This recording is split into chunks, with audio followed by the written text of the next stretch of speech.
Ayan. O paano kung mag-red tide? Saan kayo kukuha ng mga ano nyo?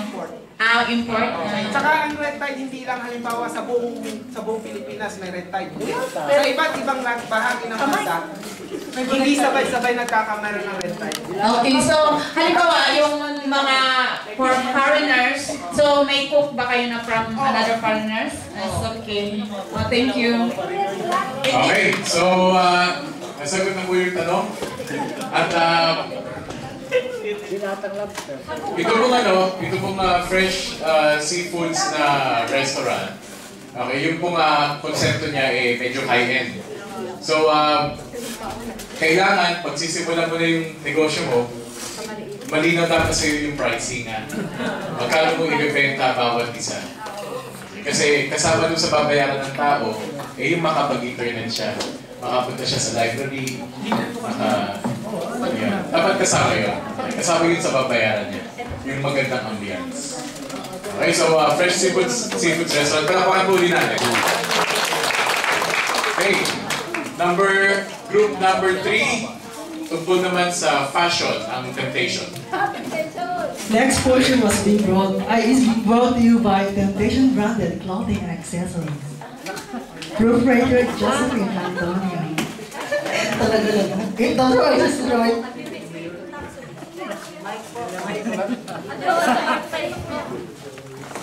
Hello, magandang hapon po sa inyong lahat.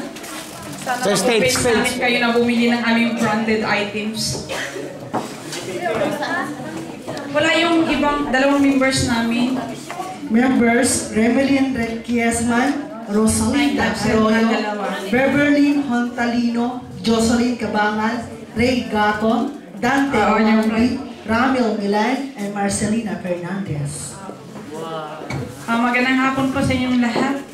My group is decided to have fashion line business, which is named Temptation.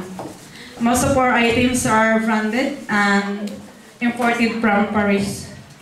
Our main items are bags and shoes, but you may find some more things that are related for fashion, like special dresses, accessories, makeup, furnitures, and more things. And most of the items are ladies, but you find some special branded items for men too. Our items are pretty expensive compared to common items of your Missy just around the corner. But I'm sure pretty that our business will be fine all if establish this shop somewhere in Seoul. I have lots of customers, but it just business are going to open and in the Philippines. I will choose Ayala, where high-class people are high-class people are mostly living by expected buyers, are probably actresses, balikbayan, and high socialite people. And also also thanks of online selling. Nandoon na yung mga price list and why my group choose this business.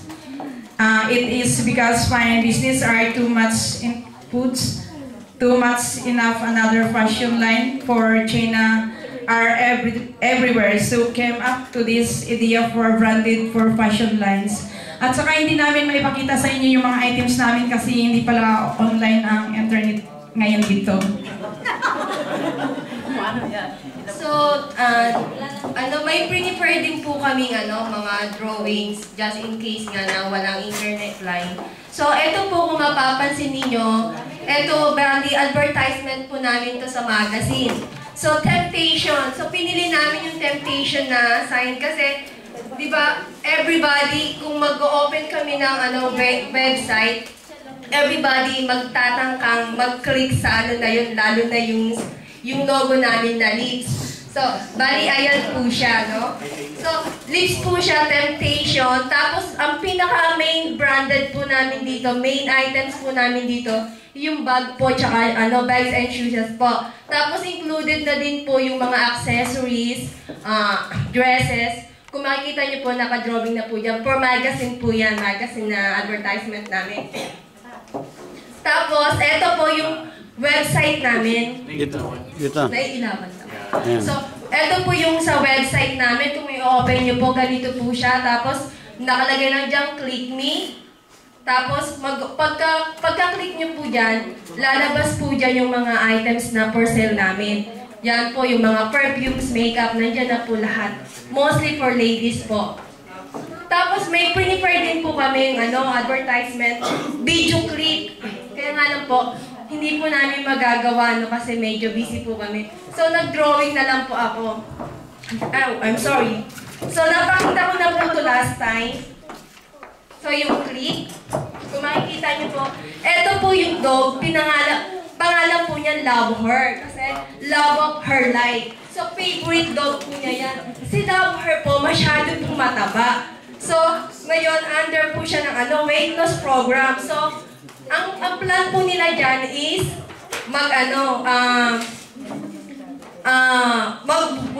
maglakad-lakad po sa park. Kaso napadaan po yung may-ari sa shop po namin, sa Temptation shop po namin, no? Kung makikita niyo po dyan, nandiyan po namin, boutique po namin siya. Kayo susunod, no? Kayo?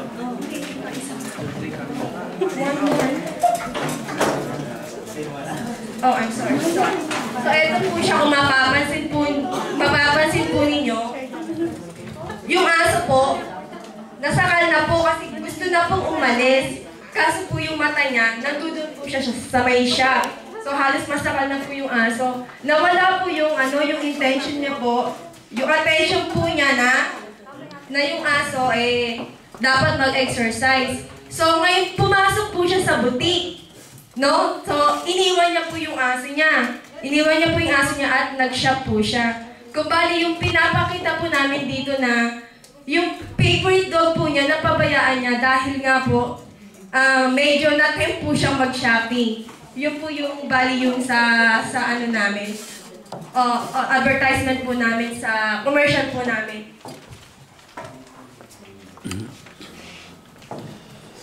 Narito po naman yung strength ng aming business.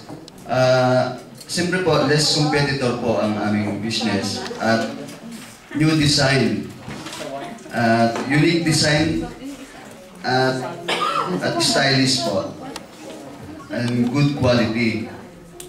So ang weaknesses naman po nito, expensive po siya. Limited stocks po.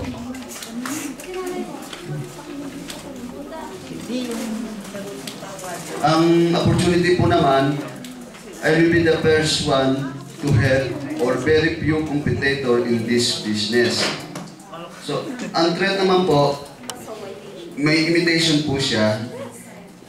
Increase po sa rental, shifting po sa tax po. At so yun po yung kanyang threat.